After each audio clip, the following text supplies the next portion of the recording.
Okay, so you're thinking about taking an English test, right? Maybe for school or work Right. or even to move to a new country. Right. I mean, there are a lot of options out there. Yeah, you got your TOEFL, Yeah, those yeah. Cambridge exams. Hmm. But it seems like IELTS is always the one people are talking about. It does, doesn't it? Like it's the big one everyone knows. Definitely. And we really wanted to dig into that today. Yeah, why is that? Why is IELTS like the gold standard? Exactly. We know it's run by the British Council, IDP, IELTS Australia, and Cambridge Assessment English. Right? And you've got the academic version for university and the general training for things like immigration. Uh-huh. But what makes it so special? Well, one thing that really jumps out is just how many organizations accept IELTS scores. Oh, yeah. It's over 11,000 worldwide. Wow. I mean, it's huge. Yeah, that's a lot of doors that opens. It really is. And it's not just about the number, it's about where those organizations are. Right. We're talking the UK, Australia, Canada, Big ones. and even the US is starting to recognize it more and more. Okay, so it's kind of like a global passport. Exactly, like a universal currency for your English skills. That makes sense. I mean, TOEFL's still big in America, right? Absolutely. But it sounds like IELTS has that broader global reach, especially in Europe and those Commonwealth countries. Yeah, you're more likely to find IELTS accepted in those places. And what about the Cambridge exams? How do those fit in? Well, those are often more focused, on specific skills or fields. Okay, So you might take a Cambridge exam to prove your English for a certain job or a very specific academic area. I see. But IELTS is broader. It's designed for both academic and immigration purposes. Right, bridges that gap. Exactly. And that ties into another key aspect of IELTS. Its focus on real-world English. Okay, what do you mean by that? Well, it's not just about testing grammar rules in isolation. Right. It's about assessing how you'd actually use English in everyday situations. Mhm. Like writing a formal email to a university or having a casual conversation with a neighbor. Practical stuff. Exactly. And that makes sense for so many people taking the test, right? Absolutely. Students, immigrants, professionals, they all need to use English in real-life contexts. Absolutely.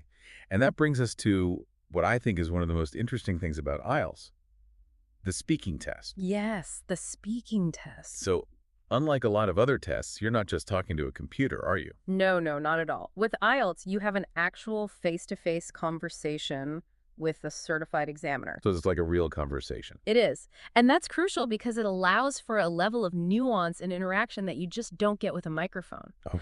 You can ask for clarification if you don't understand something, and the examiner can respond to your answers in a natural way. So it's more human. Much more human. And that's why a lot of employers and universities really value a high IELTS speaking score. Yeah, because it shows you can actually communicate, not just recite answers. Exactly. It demonstrates genuine communicative ability. And it seems like the content of the test itself also reflects that focus on real-world skills. Absolutely. You'll encounter topics that are relevant to everyday life, like talking about your hobbies, describing a graph, or understanding instructions. Things you might actually need to do in an English-speaking environment. Precisely. While a test like TOEFL might lean more towards academic scenarios, IELTS aims to mirror the kind of language you'd use in your daily life. Okay, so we've got the global recognition, the real-world focus, the unique speaking test. What else contributes to IELTS's strong reputation? Well, its history plays a big part. IELTS has been around since 1989. Wow, that's a while.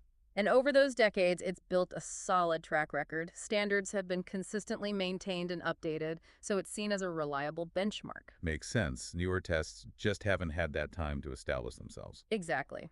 That longevity makes IELTS a safer bet for both test takers and organizations. Okay, so what about people specifically looking to immigrate? Well, for many countries, IELTS is a key requirement. Yeah. You'll often need it for the UK, Canada, Australia, New Zealand. Big immigration destinations. Exactly. Now, Canada does accept CELPIP as well, Right. but IELTS tends to be more widely accepted internationally. Okay, so if you might want to move to different countries, IELTS could be the better option. It often is. Now, practically speaking, how easy is it to actually take IELTS? Well, that's another big plus. There are hundreds of test centers around the world, and they offer regular test dates. So you've got options. You do. And many centers offer both paper-based and computer-based testing, so you can choose what you're comfortable with. Ah, that's good. Some of those newer tests might not be as accessible, right? Yeah, you might have more limited options in terms of location or scheduling. Okay, so IELTS is widely available. What about preparing for it? Are there good resources out there? Oh, absolutely. There's a ton of official material available, practice tests, online courses, you name it. So you can really get yourself ready. Definitely.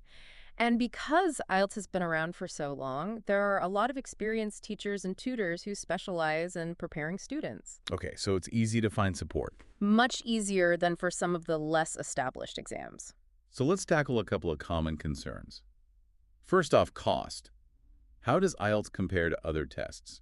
In terms of price, it's generally in the same ballpark as TOEFL and PT. Okay, so it's not unusually expensive. No, and most people see it as a worthwhile investment given its global recognition. Right, that makes sense. And what about getting your results? How long does that take? Well, that depends on whether you take the paper-based or computer-based test. Okay. Paper-based results usually come back in about 13 days, Okay. and for computer-based, it's often much faster, like 5 to 7 days. Oh, that's not bad at all. Not bad at all. It's quite competitive with other tests. Okay, so it sounds like IELTS's continued popularity comes down to a lot of factors. Yes, it's a combination of things. It's the global recognition, the focus on practical, real-world English, that unique speaking test. Right. And its long history, which gives it a sense of reliability. So while everyone's needs are different, Mm-hmm. IELTS has that track record and that focus on real-life communication, which makes it a solid choice for proving your English skills. I think that's a fair assessment. And for you listening, think about this. Could that face-to-face interaction in the IELTS speaking test actually prepare you better for life in an English-speaking environment? That's an interesting thought. Not just getting a score, but really being able to have those conversations. Right, navigating real-life situations. Something to consider as you're weighing your options.